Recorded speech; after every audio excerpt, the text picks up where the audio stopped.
Manchester city চেলসিকে হারিয়ে দিয়েছে 3-1 গোলে, অথচ সেই ম্যাচের শুরুটা কতখানি নড়বড়ে ছিল ম্যানচেস্টার সিটির জন্য। যে ম্যাচে তারা 3-1 গোলে জিতলো, সেখানে শুরুতেই আব্দুল কাদির খুসানভ তিনি একটা ভুল করে বসলেন। তরুণ ডিফেন্ডার, 20 বছর বয়স মোটে তার, এবং তখন এরকম একটা ভুল তিনি করতেই পারতেন, কিন্তু ওই একটাই ভুল আসলে ম্যানচেস্টার সিটি পুরো ম্যাচে। চেলসি এরপরে আর একদমই পাত্তা পায় নাই। এই গোলটা যখন তারা তৃতীয় মিনিটে করলো, এরপরে সেই গোলটা শোধ করলেন ইয়াস্কো ভার্দিওল, এবং এরপরে গিয়ে এরলিং হল্যান্ড এডারসনের একটা চমৎকার অ্যাসিস্ট থেকে চমৎকার ফিনিশিং করলেন। গোলকিপার সানচেজের সমস্যা নিয়ে অনেক কথা বলা যাবে, এরপরে গিয়ে ফিল ফোডেনও গোলের খাতায় নাম লেখালেন। এই ম্যাচে কয়েকটা টকিং পয়েন্ট আছে। প্রথম টকিং পয়েন্ট হচ্ছে আপনার খুসানভকে নিয়ে তো কথা বললাম, তিনি ভুল করেছেন, তাকে সাবস্টিটিউট করানোর জোর উঠছিল, কিন্তু তিনি খারাপ করেন। ঠিক আছে, ওই বয়সে ওখানে খেলতে পেরেছেন, এটাই তো কয়জন পারবে, অনেক বেশি। এবং সেটা নিয়েও আসে, ওমর মারমুশের ডেবিউ হয়েছে and he was really good. মানে ওমর মারমুশের স্ট্রেংথ অনুযায়ী ম্যানচেস্টার সিটি প্রথম হাফে খেলার চেষ্টা করেছে। ইয়াস্কো ভার্দিওল বক্সে তিনি 5 কিংবা 6টা শট নিয়েছেন, ওখান থেকে আরো গোল হতে পারত। তিনি যে প্রথম গোলটা পেয়েছেন, এবং এরলিং হল্যান্ডের শেষ গোলটা যেটা মানে ফোডেন করলেন, সেখানে তার যে অ্যাসিস্টটা বানিয়ে দেওয়া চমৎকার একটা তিনি ফ্লিক করেছেন, সেখান থেকে ফোডেন রান নিয়ে গোল করেছেন। যে এই চেলসিটা আসলে যখন এনজো মারেস্কে বলেছে, অল্প করে কথা বলা দরকার, এনজো মারেস্কে যখন বলেছেন তারা টাইটেল রেসে নেই, এরপর তারা 7টা ম্যাচ খেলেছে, 3টা হার, 3টা ড্র, 1টা জয় মাত্র। অর্থাৎ চেলসি আসলেই টাইটেল রেসে নেই। তবে ম্যানচেস্টার সিটির জন্য এই জয়টা খুব দরকার ছিল। তাদের সঙ্গে পিএসজির সঙ্গে হারার পর এই জয়টা আসলেই খুব দরকার তাদের লাস্ট ম্যাচ ডের আগে।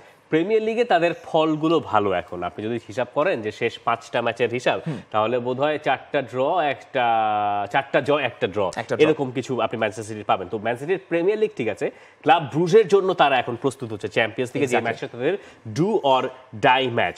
আর প্রিমিয়ার লিগে যদি আপনি আসেন, এই ম্যাচের কথা, ওমর মারমুশের খেলা আমার খুবই ভালো লেগেছে। আমার কাছে মনে হচ্ছে ওমর মারমুশ থাকার কারণে ম্যানচেস্টার সিটি চেলসির বিপক্ষে আরো ভালো করেছে। আর চেলসির ডিফেন্সে প্রেসার ক্রিয়েট করতে পারবে মারমুশ, ফোডেন এবং হল্যান্ডকে দিয়ে। আর চেলসির যে ডিফেন্স, সেই ডিফেন্সের এমনিতেই তো সমস্যা আছে, সেই সমস্যা আর সংকট আরো বেশি গভীর হয়েছে সানচেজের ভুলে। সানচেজ প্রতি ম্যাচে ভুল করেন। আমি জানি না আসলে ওইখানে তিনি কি চাইছিলেন। হল্যান্ড যখন বলটা পেলেন এডারসনের কাছ থেকে, সানচেজের এগিয়ে যাওয়া, আবার সেখানে ব্যাকট্র্যাক করার কোনো অর্থ নেই। আবার ধরেন হল্যান্ডের আপনি পরের অ্যাসিস্টের জন্য ক্রেডিট দেন, আমি এই গোলেও খানিকটা ক্রেডিট দিই, ওটা কিন্তু ফার্স্টে তাকে মাথা দিয়ে পেছনে নিতে হয়েছে, এরপরে তাকে রান নিতে হয়েছে, যে কারণে সানচেজ বোধহয় আরো বেশি ভোটকে যেতে থাকতে পারেন। এই ম্যাচ যদি চেলসির মানে আরো বেশি গোল হজম করতে, আমি খুব একটা অবাক হতাম না।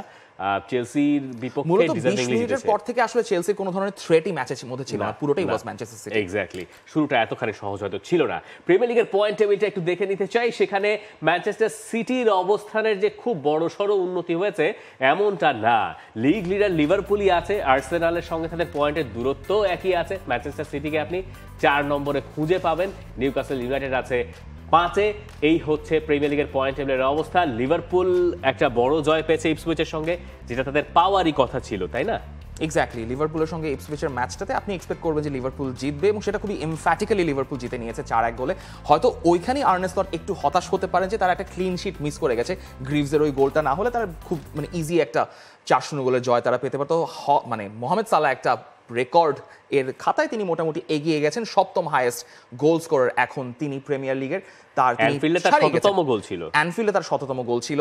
থিয়েরি অরিকে ছাড়িয়ে গেছেন, তার সামনে আছে এখন শুধু ফ্র্যাঙ্ক ল্যাম্পার্ড, এবং সেরিও আগেওরকেও ছাড়িয়ে যাওয়াটা খুব কঠিন হবে না এই সিজনের মধ্যে। আই থিঙ্ক লিভারপুলের যেটা করার কথা ছিল লিভারপুল সেটাই করেছে আসলে গতকালকে। এক্স্যাক্টলি, লিভারপুল আমার কাছে মনে হয় না কোনো জায়গায় কোনো সংশয় ছিল যে ইপসউইচের সঙ্গে তারা জিততে পারবে না। বরং যাদেরকে নিয়ে সংশয় ছিল সেই দলটার নাম আপনি জানেন কে, আর্সেনাল। এবং আর্সেনাল পয়েন্ট খোয়াতেই বসেছিল যখন লুইস কেলি রেড কার্ড দেখলেন, যে রেড কার্ডটাকে অনেকে বিতর্কিত বলছেন। এরপরে সেকেন্ড হাফে গিয়ে আরেকটা রেড কার্ডে যখন ব্যাপারটা সমান হয়ে গেল, জাও গোমেজ রেড কার্ডটা দেখলেন, মানে একটা অদ্ভুতুরে রেড কার্ড তিনি দেখলেন, খুবই অদ্ভুতুরে। সেকেন্ড ইয়েলো ছিল, যেটা ওলভসের কোচ, আমি দেখছিলাম খেলাটা, ওলভসের কোচ পারে না তারে মারে। ভিতর পেরেরা কিন্তু খুবই বদরাগী একটা মানুষ, এবং তার চেহারার এক্সপ্রেশন দেখে মনে হচ্ছে তিনি মাঠে নেমে যাবেন। এক্স্যাক্টলি, এবং আপনার প্রিয় খেলোয়াড়টা গোল করে ফেলেছেন। এরপরে গিয়ে Ricardo Calafiori, what a finish! আপনি দেখছেন লেফট ফুটে, এটা লেফট ব্যাক, তার সেকেন্ড গোল। ফার্স্ট গোলটাও দুর্দান্ত ফিনিশিং ছিল, সেকেন্ড গোলটা তার আর্সেনাল ক্যারিয়ারের মানে এটা স্ট্রাইকারের স্মুথ ফিনিশ, সিল্কি। এবং তাতে আসলে আর্সেনাল মানে লিভারপুলের সাথে টিকে থাকার লড়াইয়ে, এক্স্যাক্টলি ওই যে ম্যান ভার্সেস ওয়াইল্ড ছিল না, টিকে থাকার লড়াইয়ে সেরকম একটা টিকে থাকার হোঁচট খায় নাই। তো এই হচ্ছে আর্সেনালের লাল কার্ডের ফিরিস্তি।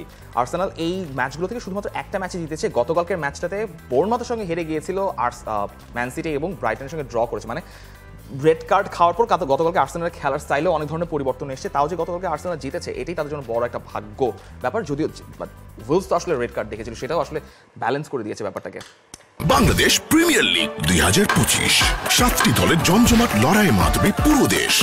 দেখতে চোখ রাখুন টি স্পোর্টস নেটওয়ার্কে।